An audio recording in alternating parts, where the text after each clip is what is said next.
Welcome to the Elite Life Podcast with your hosts, Trisha and Kylie. Here, we guide you on a journey of personal and professional transformation, revealing the secrets to success. Whether you're a seasoned pro or just starting out, join us as we unlock the doors to the elite world of growth, grit, and grace. So, let's dive in. Hey, y'all, you found yourself on another episode of the Elite Life Podcast. Thanks so much for joining us. I'm Kylie. I'm Trish. And today we are going to do a deep dive on the art of negotiation, which is the fact that you get what... You get what you negotiate. You get what you negotiate. I hear Andy's voice in my head every single time. Get what you negotiate. You get what you negotiate. You get what you negotiate. So today's episode, we are exploring all of the nuggets that came out of the book by Chris Voss, which is the Never Split the Difference.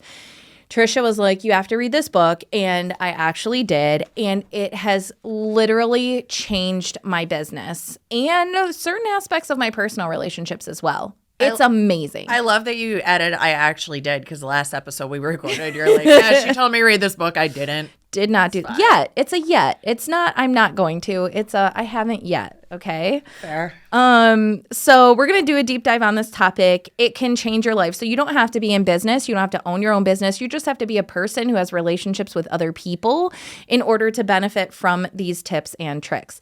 So should we just dive in? Because it's so good. I know. This is your jam right now, so I'm going to let you lead. Okay. Let them cook. So one of the biggest takeaways from this book is tactical empathy, which is like truly understand the other person's perspective and using that knowledge to shape the conversation. And just segueing a little bit to another book that we're going through right now called The Let Them Theory, where she talks about like understanding the other person's like lived experience. I forget exactly what she calls it, but essentially she gives a story about how she met the man of her dreams and her mom wasn't happy for her. And she was like, Mom, I want you to act like this is the man you picked for me. And she's like, but I didn't. And looking back, she realized that her mom was afraid that she would meet this man and she would move away and have babies and be away from her mom, which is exactly what happened.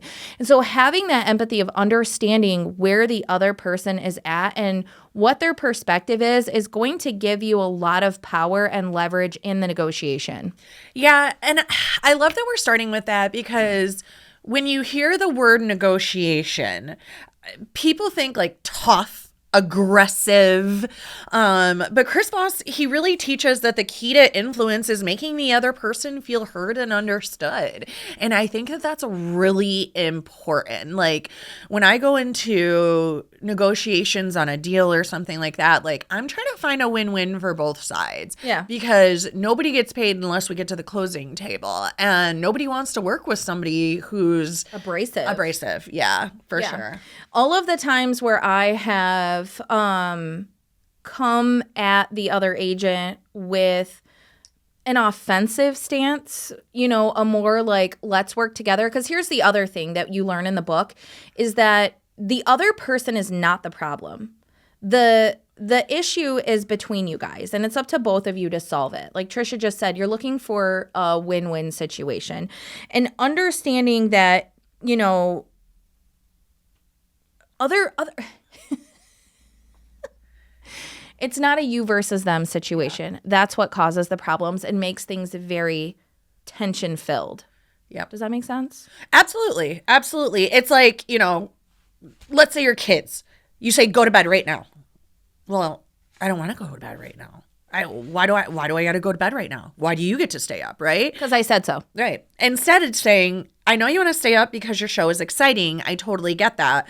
But how about we watch like 5 more minutes and then we read a quick bedtime story together, right? Pivot. Misdirection. Segue. Or like even in real estate, they give the example of when you're trying to negotiate a price reduction, for your buyer, instead of saying your price is too high, you're using words like your instead of we and us. You could say, I completely understand that this home means a lot to you. It's beautiful. It has a lot of great memories tied to it. That said, my client is concerned about the price. What can we do to make this work for both sides? Or I've used this when I'm talking to sellers who listed their home and the home didn't sell, and I'm calling them to see if they're still interested in getting to that next chapter of life. And a lot of time what I find myself saying is, it seems like you went through the rigmarole of listing your home and you just did not enjoy the experience with the last agent. And then I present my solution. What if I could bring a way to make it less stressful for you, less stressful for your family? I have a lot of creative solutions. I would love to bring these to the table for you. If I make it less stressful, would you be open to having a conversation about relisting? And most often the answer is yes. I love that. And the next one you have is the 3 voices of negotiation. Tell me about that one, because it's been a while. It's been a while since I read this book. So you have your late night FM DJ voice, which sounds like this. Hey, this is Kylie. I'm just giving you a call because I noticed that in the listing, you mentioned that there was supposed to be a refrigerator. We just had our walkthrough.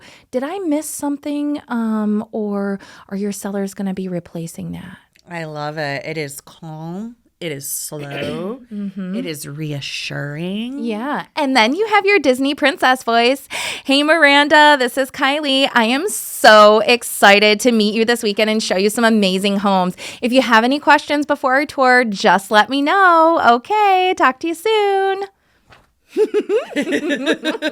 You can't be mad when you hear that voice. No. Luckily for me, I don't know about you guys, there's a lot of voices in my noggin here. And then you have the direct assertive voice. Trisha, I feel like you're really good at this one. This one goes like this. No. Full sentence. Listen, I just can't make that work. See the difference? Very different. Yeah. I'm listening. All 3 of them. All 3 of them. So here's the thing. The late night DJ voice is gold. It's calm. Like Trisha said, it's slow. The Disney princess voice, if you're a fella, we'll just use the fun voice because, not all men are comfortable using the Disney princess title. So that is what we use naturally in friendly conversations. It helps you keep the energy high, keep people light, cooperative. And then that last aggressive voice, the very firm one, you want to use that sparingly. That is after you have used the excited voice, you have used the DJ voice, you have given them you have said no without directly saying no, and they're just not getting the hint. Those are for very dense moments. Well, the next thing you have is the power of no and a calibrated question. Yeah, so I love this one. And, Voss talks about actually wanting, the other person to say no because it gives them a sense of control, right? And so, like, if you ask someone, can we make this work? They might feel pressured. But if you say, would it be possible to find a way to make this work? See, it sounds a little bit more open. Or how can we structure our offer to make it better for your sellers? I've used that before. And it really gives them the opportunity to not feel pressured, right?